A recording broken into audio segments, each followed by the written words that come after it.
خیر میں آپ کر رہا تھا کہ حضور اقدس صلی اللہ علیہ وسلم نے اس آخری حج کے موقع پر عورتوں کے حقوق کی تاکید فرمائی. فرمایا استوصوا بالنساء، عورتوں کے ساتھ حسن سلوک کرو، ان کے ساتھ اچھا سلوک کرو. آپ صلی اللہ علیہ وسلم نے اس موقع پر پھر یہ بھی ارشاد فرمایا، تو آپ صلی اللہ علیہ وسلم نے اپنی 23 سال کی مبارک تعلیمات کو دہراتے ہوئے آپ صلی اللہ علیہ وسلم نے فرمایا شیطان جزیرے عرب شرک سے ہمیشہ مایوس ہو گیا. شیطان ہمیشہ کے لیے جزیرے عرب میں شرک سے مایوس ہو گئے. اب یہاں قیامت تک کبھی شرک نہیں ہوگا. حضور اکرم صلی اللہ علیہ وسلم نے یہ اعلان فرمایا. اور آپ دیکھیے جن جو حضرات گئے ہیں انہوں نے دیکھا ہوگا، جو نہیں گئے اللہ ان کو بھی لے جائے اور دکھائے. آپ مکہ مکرمہ سے مدینہ منورہ جائیں، مدینہ منورہ سے آپ جدہ جائیں، کسی جگہ پر بھی سعودی عرب میں آپ مشرق سے مغرب شمال سے جنوب سفر کریں، کہیں آپ کو کوئی جھنڈی، کہیں آپ کو کوئی مزار، کہیں آپ کو کوئی عرس کا اشتہار، کہیں کسی درخت کے ساتھ لٹکی ہوئی لیریں آپ کو بھی نظر آتی ہے؟ بولو کہیں بھی. باقی آپ نے فرمایا باقی گناہ ہو سکتے ہیں لیکن اس سرزمین پر اب قیامت تک کے لیے کبھی شرک نہیں ہو. اور پھر حضور اقدس صلی اللہ علیہ وسلم نے یہ ساری تعلیمات آپ نے ذکر فرمائی. اور پھر آپ صلی اللہ علیہ وسلم نے یہ نفوس قدسیہ کا 1,40,000 کا یہ جب غفیر آپ صلی اللہ علیہ وسلم نے پوچھا، بتاؤ ہمیں رب الجلال کا خالق کائنات کا یہ پیغام تم تک پہنچا دیا یا نہیں؟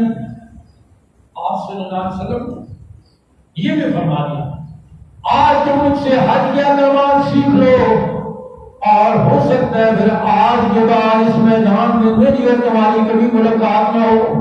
آپ نے اشارہ فرما دیا کہ یہ میرا آخری حج ہے. اور پھر اس میدان میں وہی آپ کا پہلا حج بھی تھا اور وہی آخری حج بھی تھا. آپ نے فرمایا اس میدان میں پھر شاید تم سے ملاقات نہ ہو سکے. آپ صلی اللہ علیہ وسلم نے ان کو گواہ بنایا، حضرات صحابہ کرام کو اپنے منصب رسالت کی ادائیگی پر. آپ نے پوچھا البلغت الرسالۃ، میں نے تم تک رب الجلال کا پیغام الہی پہنچا دیا یا نہیں؟ 1,40,000 یا 44,000 نفوس قدسیہ کا جب غفیر انہوں نے بجب زباں ہو کر کہا ادیت الامانہ ونصحت الامہ وبلغت الرسالہ. آپ نے رسالت کو پہنچایا، یعنی پہنچانے کا حق ادا کر دیا، خیر خواہی کا حق ادا کر دیا. آپ نے اس امانت کو جو رب نے آپ پہ سپرد کی تھی آپ نے ہم تک پہنچا دی. آپ صلی اللہ علیہ وسلم نے جب ان کی گواہی سنی، آپ صلی اللہ علیہ وسلم نے شہادت کی انگلی آسمان کی طرف کر کے فرمایا اللہم اشہد، اے اللہ زمین پر میرے لیے جان نثار صفہ کے مدرسے کے طلباء میری نبوت کہنی گواہ، میرے جان نثار یہ گواہی دے رہے ہیں کہ میں نے تیرا پیغام ان تک پہنچا دیا. زمین پر یہ گواہ ہے، آسمانوں پر تو گواہ بن جا کہ میں نے یہ تیرا پیغام پہنچا. پھر آپ صلی اللہ علیہ وسلم نے فرمایا فَلْيُبَلِّغِ الشَّاهِدُ مِنْكُمُ الْغَائِبَ. اب جن حاضرین تک یہ دین اسلام کا پیغام پہنچ گیا ہے وہ غائبین تک پہنچاتے جائیں. پوری امت کی ذمہ داری ہے. جس تک دین اسلام کا یہ پیغام پہنچ جائے وہ حاضر ہے، جس تک نہیں پہنچا سمجھو وہ غائب ہے. جس تک پہنچ جائے آپ صلی اللہ علیہ وسلم نے فرمایا وہ غائبین تک دوسروں تک اس پیغام کو پہنچائیں. اور پھر حضرات صحابہ کرام نے میں نے آج کے اس پیغام کو پہنچایا. تو یہ حج ایک عالمگیر عبادت ہے. دین اسلام میں یہ ذہن میں رکھیں کہ دین اسلام اجتماعیت کی تعلیم دیتا ہے. ہر وہ عمل جس سے اجتماعیت پیدا ہو، محبت الفت پیدا ہو، یگانت پیدا ہو، دین اسلام اس کو عبادت قرار دیتا ہے. اور ہر وہ چیز جو نفرت کا باعث بنے، انتشار کا باعث بنے، فتنے کا باعث بنے، افتراق کا باعث بنے، اس کو دین اسلام گناہ قرار ہے. آپ غور کرو السلام علیکم کہنے پر کم از کم 10 نیکیاں ملیں. برحمت اللہ کہتے ہیں 20 نیکیاں ملیں گی، برحمت اللہ کہتے ہیں 30 نیکیاں ملیں گی. آپ صلی اللہ علیہ وسلم نے فرمایا افشوا السلام، سلام کو پھیلاؤ. اس کو جانتے ہو یا نہیں جانتے، بشرط کہ اتنا پتہ ہو کہ یہ مسلمان ہے تو مسلمان کو تم سلام کرو، علام فلم کا ہے، جس کو جانتے ہو اس کو بھی، جس کو نہیں جانتے اس کو بھی۔ آپ نے فرمایا سلام کو پھیلاؤ۔ آج ہم نے اس کو بھی اپنے اغراض کے ساتھ السلام علیکم کہنے کو بھی ہم نے اپنی اغراض اور اپنے مفاد کے ساتھ مقید کر دیا۔ جس سے کوئی مفاد ہو نا، کوئی غرض ہو، دور سے راجا جی السلام علیکم، السلام علیکم، ٹھیک ہے خان جی السلام علیکم، او ایک فلان دور سے سلام کرے گا، اور جس کے ساتھ کوئی واسطہ نہیں ہوگا وہ پاس ہی نہیں ہوگا اور پرواہ نہیں ہوگی۔ آپ صلی اللہ علیہ وسلم نے فرمایا السلام علیکم کہنے سے آپس میں محبت اور الفت پیدا ہوتی ہے۔ آپ نے اس کی عبادت کرا، نماز کی صف میں آپ نے حکم فرمایا تراشو، آپس میں مل کر کھڑے ہوا کرو، کندھے سے کندھا ملا کر، اور درمیان میں خلا نہ ہو، اس سے آپس میں محبت پیدا ہوگی۔ صف کے سیدھا کرنے سے محبت پیدا ہوگی۔ آپ نے فرمایا صف ٹیڑھی ہوگی، اللہ تمہارے دلوں کو ٹیڑھا کر دیں گے، دلوں میں اختلاف پیدا ہو جائے گا۔ آپ صلی اللہ علیہ وسلم نے فرمایا مریض کی عادت کیا کرو، اس سے محبت پیدا ہوتی ہے، جنازوں میں شرکت کیا کرو، اس سے محبت پیدا ہوتی ہے، پڑوسی کے حقوق ادا کرو، اس سے محبت پیدا ہوتی ہے۔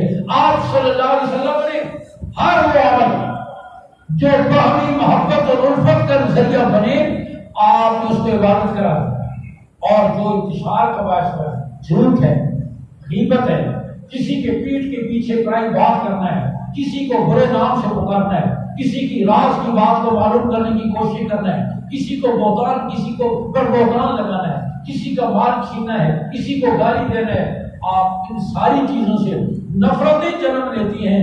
ان میں سے ہر عمل صغیرہ گناہ نہیں، کبیرہ گناہ۔ گالی دینا کبیرہ گناہ ہے، غیبت کرنا کبیرہ گناہ ہے، بلکہ آپ نے فرمایا اشد من الزنا، غیبت بدکاری سے بڑا جرم ہے۔ چغل خوری، ایک کی بات دوسرے کو لگانا، ہم ذو وجہین جسے کہتے ہیں عربی میں، ادھر ایک چہرہ دوسرا چہرہ، سامنے کچھ پیچھے کچھ۔ آپ صلی اللہ علیہ وسلم نے فرمایا لا يدخل الجنت نمام، چغل خور جنت میں نہیں جائے گا، چغل خور جنت میں نہیں جائے گا۔ ہر ان میں سے ہر چیز کو، جس کو آج ہم نے کھلونا بنایا ہوا ہے، ہم غیبت کرتے ہیں، پھر غیبت پہ لگے ہوئے ہیں، جھوٹ کو اپنے لیے فیشن سمجھتے ہیں، چغل خوری ہمارے لیے زبان کا چسکا بڑھ گیا ہے، لیکن ان میں سے ہر ایک کبیرہ ہو۔ لیکن میں نے عرض کیا حضور اقدس صلی اللہ علیہ وسلم نے ان ساری دینی تعلیمات کو جو آپس میں محبت اور الفت کا باعث بنے، آپ صلی اللہ علیہ وسلم نے ان کو عبادت کا۔ خیر یہ آخری حج، آپ کا حیات طیبہ کا یہ خطبہ، یہ انسانی حقوق کا چارٹر ہے، جس میں آپ صلی اللہ علیہ وسلم نے سارے انسانیت کے حقوق کو آپ نے بیان فرما دیا، اور مظلوم طبقے کے حقوق کو آپ نے بیان فرمایا، عورت کا جو طبقہ مظلوم کا طبقہ تھا اس کو آپ نے بیان فرمایا، اور پھر ماتحت اور دست نگر لوگ، ان کے لیے تو آپ نے دنیا سے تشریف لے جاتے ہوئے نماز اور اپنے ماتحتوں کا خیال رکھنا، نماز اور اپنے ماتحتوں کا خیال رکھنا آپ اس کی۔ تو میں عرض کر رہا ہوں اجتماعیت محلے کی سطح پر ہر نماز میں اجتماعیت ہے، مل کر کھڑے ہونا، نماز میں آنا، سب میں کندھے سے کندھا ملا کر کھڑے ہونا، ایک ہی سب میں کھڑے ہو گئے، باقی نہ کوئی بندہ رہا نہ کوئی بندہ نواز، کالے اور گورے، 5ویں گریڈ والا اور 20ویں گریڈ والا، امیر اور غریب، ایک ہی سب میں کندھے سے کندھا ملا کر کھڑے ہو گئے۔ یہ محلے کی سطح پر 5 وقت کی اجتماعیت۔ پھر جمعے کے دن جامع مسجد میں چند محلوں کی سطح پر ایک اجتماعیت ہے۔